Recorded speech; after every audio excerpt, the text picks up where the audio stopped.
Yeah, you can say this. Want to explain about this science concept? Why do airplane fly? And an aerospace engineering that explains physics of flight. Something simple. And I'm going to post it on my LinkedIn platform, my YouTube platform, and other platform. Very simple. So as we go objective to the lesson, we are going to look at today. We are going to look at why airplanes fly across the world. What is the science behind it? The thought-provoking question people normally ask is, why do airplanes fly? If airplanes are extremely heavy, why don't they just fall? As we know, the laws of gravity is anything to the sky below, it falls down. That keeps this in flight. And how do airplane wings help it to stay in flight? And we want to look at. So, what actually keeps an airplane in the air? Why do passenger jets fly so high? Why are engines mounted under the wings on some aircraft and in the tail on others? Why is fuel stored in the wing above the wing? So the we air are going to look at this. You can observe what they are is saying what here. keeps it in the air. When lift balances weight and thrust balances drag, the aircraft can fly steadily. They mention some four forces. But where does lift actually? There are four forces: lift, weight, drag, and the third force. This is a force that allow it to go. You can observe the wings. Might just talk about something Aircraft simple. wings are not flat. They have a carefully designed shape and are angled slightly into the air. You can observe the shape of the wings of the airplane. You can also see this shape of the wings help the airplane to lift from the ground. Very, very simple. Airflow. As the plane moves forward, air flows over and under the wing. Above the wing, the air pressure becomes low. You can observe that. Look at the air pressure wheel. You can observe that the wing move at the top faster than it moves from the down. So science explains that as it moves faster from at the top, it creates a low pressure. There's no pressure at all. The air is free. It's moving at the top, but at the down there seems to be some blockade here. You can observe. I see my mouse. There's a blockade here. So the pressure here is very low. There are differences in pressure. The top is higher. The down is low pressure. So what happened? It moved from the higher pressure, enter the lower pressure, and this is how I enable it to flow. Below the wing, the pressure is higher. That pressure difference creates an upward force, lift. But that's only part of the story. The wing also deflects air downward. As airflow passes around the wing, it changes direction. And according to Newton's third law, every action has an equal and opposite. So as we said, the differences in pressure, they talk about the law in physics, third law, which taught action and reaction. If the wing pushes air down, the air pushes the wing up. Simple. The wing pushes the air down and this pushes it up. So it's an opposite reaction. The lift can be understood in two ways at once, as a pressure difference and as a reaction to air being deflected downward. That's what allows an airplane to stay in the air. And here's something many people get wrong. Engines don't lift the airplane, they push it forward. That forward motion is what allows the wings to generate lift. So it's trying to explain, people thought the engine is what enables the airplane to move faster. Now the airplane needs to move at a very terrific speed, a higher speed. It needs to move extremely higher. The more it moves speed at a higher speed, the more the wind blow up over the wind. The air blow on the wings and there is that give us a lift. So yes, Frema. So please, I wanted to ask. You see, it seems the person from the video was saying something like, with the third law, when the wind upwards is against the wind down, so it's like opposite reaction. What about with the speed, with the direction that the airplane is going? Is it an opposite reaction with that one? Because it's saying that upward wind against the downward Downward, yes. Yeah, what about the direction that the air is going? Left and right, right? Yeah, left and right, yes. So now we are explaining why does it lift from the ground. The lift from the ground based on the differences in air pressure from the winds. You do understand that one? Yes, now, sir. The direction based on the top of the airplane, you can observe that at the tail there is another wind over there that moves opposite direction. Yes, so sir. that is the wind. So the pilots activate that wing that enable it to sway from left to right. But the motive, the main aim is to how does it lift from the ground. When it's airborne, down the tail can just whack from left to right, that allow it to move in direction. But then say, is it against gravity? No, it's already, it must move at a very higher speed to lift. So the lift force must overcome gravity on the ground. Okay. So when it is airborne, here already. The weight has overcome the gravity, so it is at the top. Can you see this wing here? Can you see here? Is my mouse visible? No, sir. The mouse is not visible, eh? Yes, sir. Okay. But the tail wing, the colored part, what is you can see the colored part? Yes. This tail wing, it moves left and right. As it moves left and right, it directs the airplane to move in left-right direction. That is all. But the wings here at the side enable it to lift from the ground. And the engine, what does engine do? It enables it to run very, very fast. So it absorbs the wind. The wind must float across, the air must flow across the wing for it to generate a lift. When it's airborne, the tail, the last wing at the tail end give it a direction. The same as... Sir, please, so with the lift, you are saying that the weight of the airplane is heavier. So it's against gravity. Yes. That's why it's able to stay like upwards. That like gravity doesn't bring it down. Yes. Okay. Thank you, sir. So yes. So the wind. So why does, if the engine fails in the air, why does it disturb the aeroplane flight? Because it can no more generate fast moving winds across the wings. So it has no more, there is no lift. Do you understand this? Yes, sir. For the airplane to be in the air, fast moving air must move across the wings, and this wing is designed such that it lifts, it moves up, it lifts the whole machine. So if no wind is blowing, there is no lift. Equal and opposite reaction. If the wing pushes air down, the air pushes the wing up. I think it's explained third law.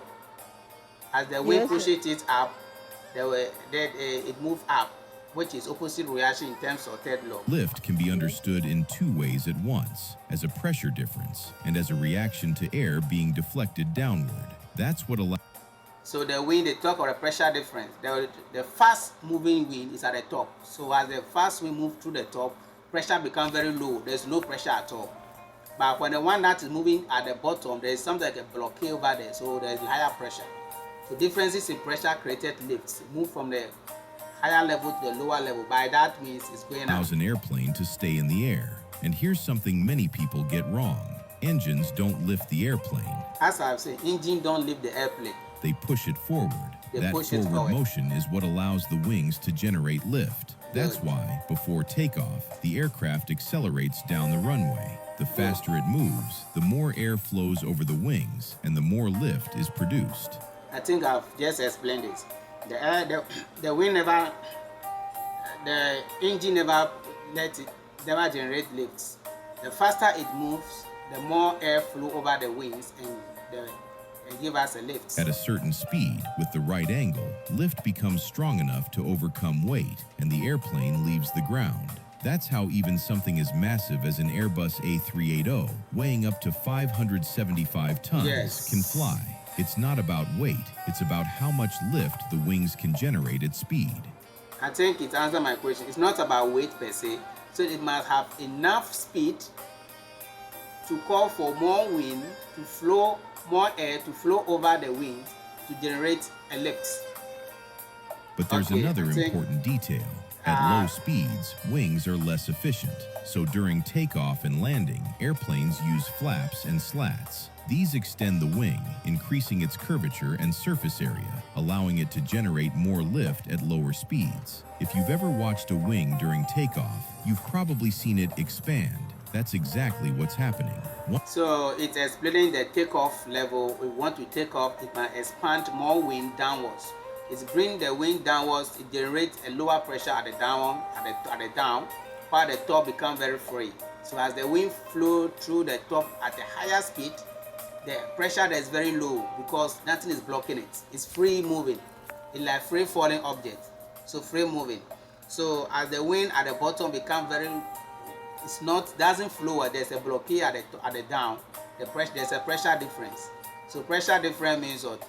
It moves. It begins to lift from the higher pressure to the lower pressure.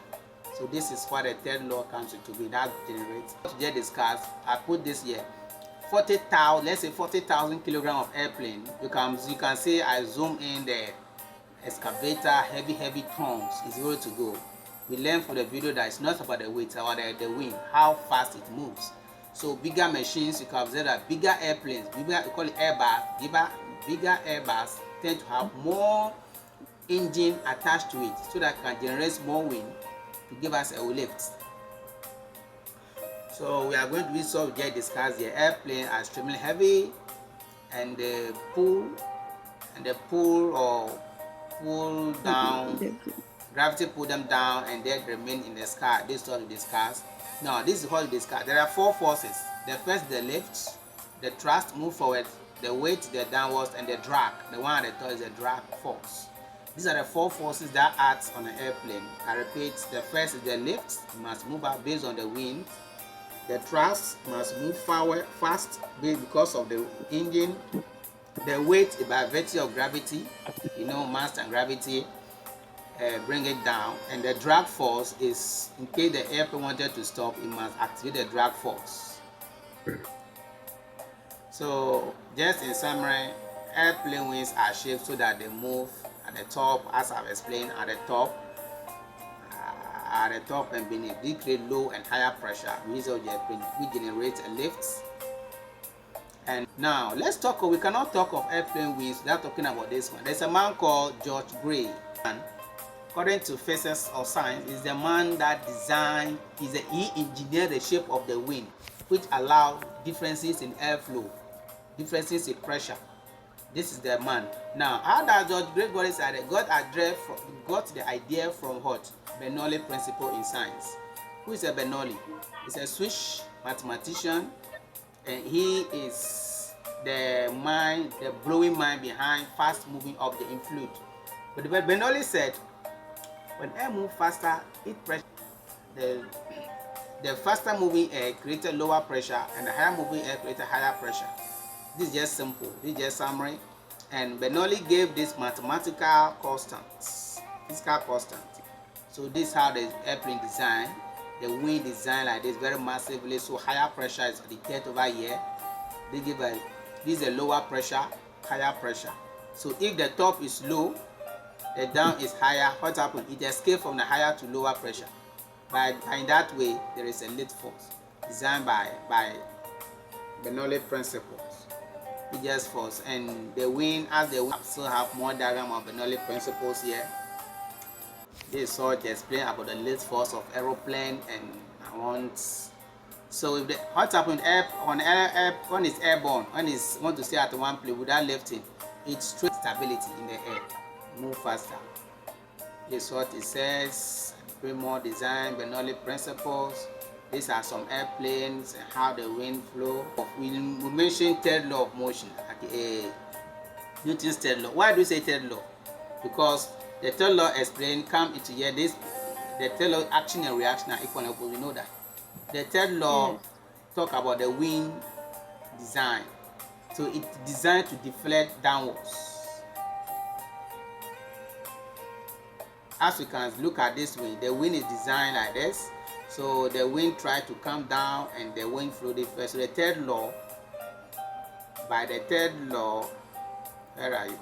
law, there's differences in the deflection of the wind. So the air react by pushing the wings upwards. That's the wings, the arms of the plane. Because of the differences in air pressure, it lifts it up in the air. Ask yourself, if there's no air in a vacuum, can airplane run in a vacuum, Prema? No. Why? For vacuum, there's no air. There's no air. Thank you. Empty space, vacuum, there's empty space. But this is about the third law. We know this action is here, and the reaction is forward. This is the third law. This is good for physics students. So in summary, in conclusion, gravity pull down, lift push it up. Gravity pull down, lift push it up. Thrust move the airplane forward. Drag resist motion, just like a brake. The wind design and airflow generate lifts. The wind design for generate lifts. And Newton helped explain our Newton's man helped to explain everything here. Very simple. I believe it's clear. So I summarize the whole thing here again using the third law and all that we design. Now, as a pedagogical strategy in teaching, we must thank you for watching.